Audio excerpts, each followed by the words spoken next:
Kata Allah, kalau ada yang pernah terjebak berbuat buruk dalam hidup, kata-katanya keluar kotor, tindakannya nggak bagus, hartanya didapatkan dari jalan yang tidak baik misalnya, terus dia ingin merubah itu, dia merasa saya diprovokasi oleh setan, terjebak oleh nafsu, pengen berubah, pengen menghilangkan itu semua, maka apa yang harus dilakukan?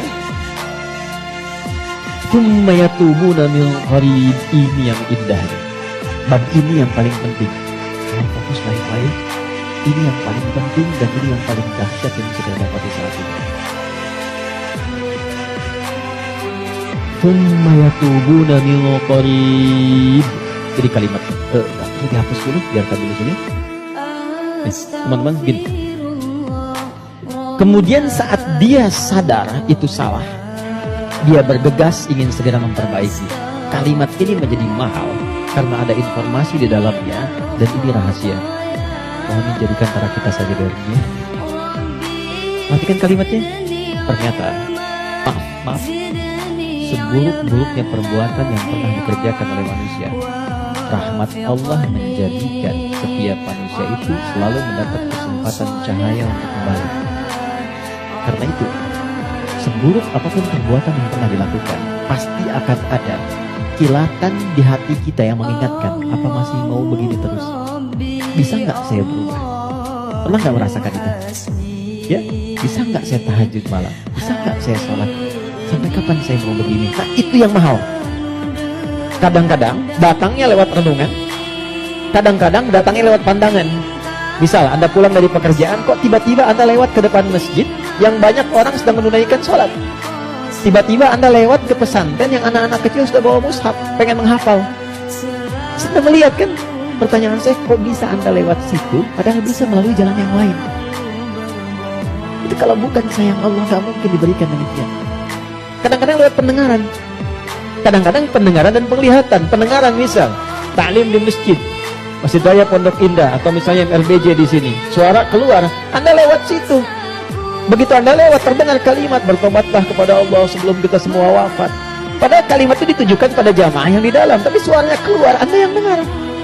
Kok bisa Anda dengar itu? Kadang-kadang pendengaran dan penglihatan. Anda pengen lihat YouTube, ngecek yang lain, tapi yang keluar pengajian. Yang paling dahsyat jawaban dari pertanyaan Anda selama ini. Nah, itu yang dimaksudkan. Kalau Anda mengalami momentum seperti itu, kata Quran, cepat ambil.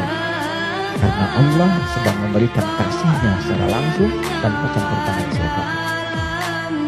Biasanya, kalau dalam kondisi seperti itu disambut oleh seorang hamba, maka muncullah rahmat Allah pada saat itu yang akan langsung merubah hamba itu menjadi kekasih Allah Subhanahu wa Ta'ala.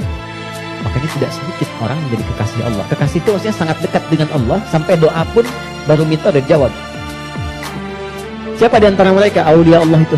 Rata-rata ada di antara mereka yang tadinya pelaku maksiat, terus merasakan nikmatnya taubat, meningkat ibadahnya, dan sekatnya seakan-akan menjadi jauh, terpisah, lepas dari dirinya, nyambung ke Allah begitu cepatnya, doanya cepat terjawab, zikirnya terasa dengan nikmat. Itulah aulia Allah.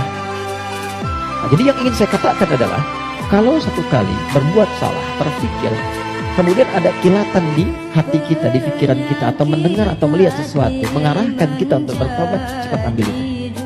Cepat ambil. Itu yang dimaksud Quran surah ke-29 di ayat yang terakhir. Walladzina jahadu fina lanahdiyannahum subulana. Setelah itu, sesali perbuatan yang pernah dikerjakan, minta ampun pada Allah. Kalau terkait dengan manusia, minta maaf. Datangi. Dan jangan merasa sungkan. Jangan merasa sungkan. Kenapa berani berbuat salah tapi tidak berani meminta maaf? Datangi, minta maaf. Apapun yang ia lakukan, kata-kata dan sebagainya, tidak akan pernah mengambil hak Anda, tidak akan mengambil kesempatan Anda, waktu Anda, tapi membebaskan semua sekat yang ada dalam jiwa kita. Tapi kalau orang lain yang salah, maafkan dulu. Memaafkan orang itu akan menghilangkan sekat dalam diri kita, sehingga tidak pernah memikirkan dia lagi, tapi tidak menyelesaikan persoalan dia dengan Allah. Jadi tetap dia dihisab oleh Allah sebelum dia minta maaf pada kita. Tidak ada ruginya. Paham ya? Karena itu, kalau ada kilatan di pikiran kita mengajak untuk bertobat, cepat respon, sesali perbuatan itu, berjanji tidak mengulangi, dan mengganti dengan perbuatan baik. Apa tandanya taubatnya diterima? Tandanya semua perbuatan yang jelek yang pernah keluar dari lisan, dari mata, dari telinga sampai ujung kakinya, misal, maka berganti menjadi perbuatan baik. Itu tandanya hamba itu